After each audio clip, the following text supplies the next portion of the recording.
तो बूचर क्या करेगा, होमलैंडर का आखिर क्या प्लान हो सकता है, द बॉयज की टीम को अब किधर लेके जाएंगे, क्या सेज का प्लान सही में यही था, स्टारलाइट उड़ के कहाँ चली गई और एशले को कौन से पावर मिलेंगे।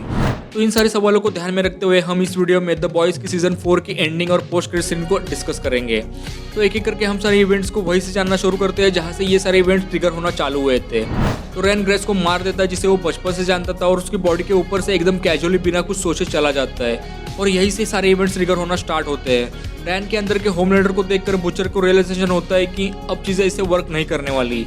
सीजन के स्टार्ट से ही बिली को ऐसा लगता था कि रैन होमलैंडर जैसा नहीं बनेगा क्योंकि उसकी परवरिश अच्छी हुई है और रैन में उसकी वाइफ का भी खून है। लेकिन इस इवेंट के बाद बिली समझ जाता है कि अब चीज़ें उसके हिसाब से नहीं चलने वाली और इसलिए वो कैसलर को टेक ओवर करने की परमिशन दे देता है। लेकिन सबसे पहले वो विक्टोरिया न्यूमन को अपना शिकार बनाता है और यहाँ हमें पता चलता है कि बिली का कैंसर ही अब उसकी सुपर पावर बन चुकी है। एक्चुअल में उसे कैंसर भी हुआ था कंपाउंड वी के कारण ही, लेकिन यही वीकनेस अब उसकी सुपर पावर बन गई है और उसका ट्यूमर उसकी बॉडी में कहीं पे भी आ जा सकता है। और जैसे कि हम देखते हैं कि यही ट्यूमर उसकी बॉडी को हील भी कर रहा है। और अगर आपने नोटिस किया हो तो यहाँ बिली का कैरेक्टर एटीट्यूड कम्प्लीटली डिफरेंट नजर आता है जैसे कि हम सब उसे देखना चाहते थे। विक्टोरिया न्यूमन जो कि बुलेट प्रूफ ब्लेजर प्रूफ के साथ साथ हर एक चीज में वल्नरेबल थी और ऐसी पावरफुल सूप को बिली काफी आसानी से अपने चेस्ट से निकले टेंटेकल से बीच में से फाड़ कर मार देता है, जिससे हम समझ सकते हैं कि बिली अब कितना पावरफुल बन चुका है। लेकिन आगे बात करो तो हम देखते हैं कि सेज 7 टावर में आती है और होमलैंडर को कहती है कि ये सब उसी का प्लान था, बस एक दो चीजें छोड़कर सारी चीजें उसके प्लान के अकॉर्डिंग ही हुई है।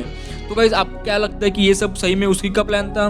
मे भी हो सकता है क्योंकि बंदी वर्ल्ड की सबसे इंटेलिजेंट ह्यूमन बीइंग जो है, लेकिन शायद ऐसा ना हो क्योंकि आई थिंक उसे बिली और रैन के सेंटिमेंट्स या कोई कनेक्शन के बारे में पता नहीं होगा और वो सडनली रैन का आउट ऑफ कंट्रोल हो जाना और ग्रेस को मार देना ये वो गेस नहीं कर सकती थी। सो पर्सनली मुझे ऐसा नहीं लगता कि ये उसी का प्लान था। देन होमलैंडर का प्लान क्या हो सकता है, तो आगे हम देखते हैं कि होमलैंडर नए प्रेसिडेंट द्वारा मार्शल लॉ डिक्लेयर करवा देता है, यानी कि सारा कंट्रोल अब उसके हाथ में है। दैट मींस आगे जाके उसके रास्ते में जो भी आएगा वो मरेगा या फिर कैद किया जाएगा।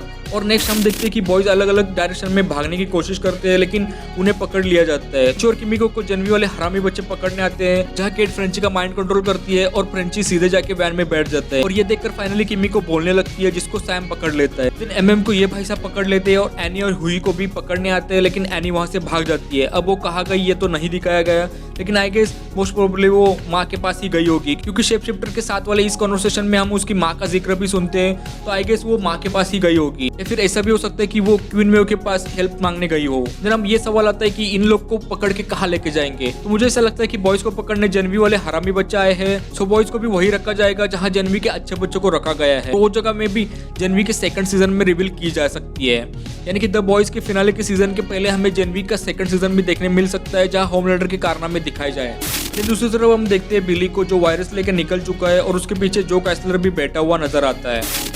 और हाँ, एशली की बात करें तो होमलैंडर और दूध वाली की बातें सुनकर एशली डर जाती है कि ये लोग उसे भी ना मार दे क्योंकि ऑब्वियसली सूट्स के सबसे ज्यादा सीक्रेट तो उसी के पास है। तो यही डर से वो कंपाउंड वी को खुद में इंजेक्ट कर लेती है। लेकिन अब उसको कौन से पावर मिलते हैं ये तो यहाँ नहीं दिखाया गया, लेकिन आपको ये शो है द बॉयज और यहाँ पे हर किसी को उसके वीकनेस के रिलेटेड ही पावर्स मिलते हैं। सो आई थिंक एशली को भी उसके हेयर्स के रिलेटेड ही पावर मिल सकते हैं। अब ये तो नेक्स्ट सीजन में ही पता चलेगा कि उसको कौन से पावर मिलते हैं। Then finally post credit scene पे आए तो होमलैंडर को मिलता है सोल्जर बॉय। देखकर होमलैंडर कुछ अलग ही रिएक्शन देता है जिससे समझ आता है कि सीजन 5 में अब होमलैंडर बहुत ही खतरनाक होने वाला है क्योंकि सारा कंट्रोल अब उसके पास है और आई गेस अब वो उसे जो चाहिए वही करेगा।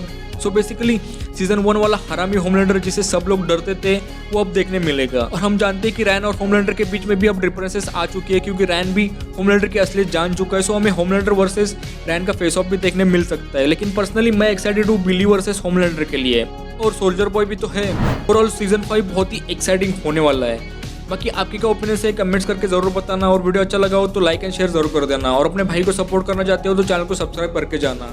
तो मिलता हूँ ऐसे ही किसी नेक्स्ट वीडियो में। Till then take care and bye bye.